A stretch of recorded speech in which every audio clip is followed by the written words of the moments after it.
Vaginal birth after C-section and HIE. A vaginal birth after C-section, or VBAC, occurs when a baby is birthed by vaginal birth following a previous C-section birth.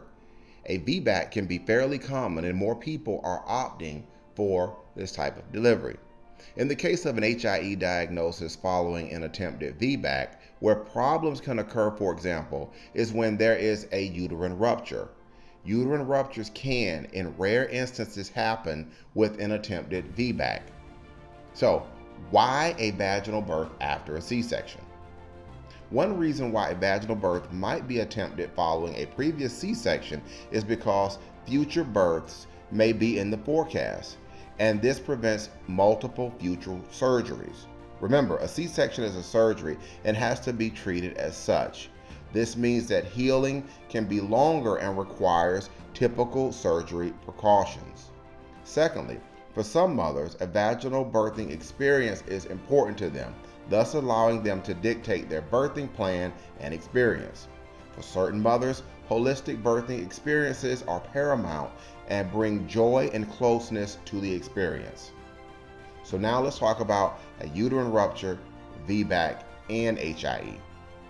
As I stated earlier, a VBAC is a vaginal birth following a C-section. Not every woman is a good candidate for a VBAC. This is why it is imperative that a woman who has attempted a vaginal birth following a C-section speak with her medical provider about the options available. Although complications are rare, they can still exist. One complication that can occur is a uterine rupture. A uterine rupture is exactly what it sounds like. The uterus tears or ruptures, creating an emergency for not only mom but also the baby. Multiple complications can be associated with a uterine rupture, namely hemorrhaging. When a mother is dealing with a condition like hemorrhaging, this can in some instances negatively impact the baby. HIE, or hypoxic ischemic encephalopathy, is a medical condition in which a reduction of blood and oxygen can lead to a brain injury. A uterine rupture is the type of situation that can lead to this reduction in blood and oxygen for the baby. This is why when a uterine rupture occurs, it creates an emergency.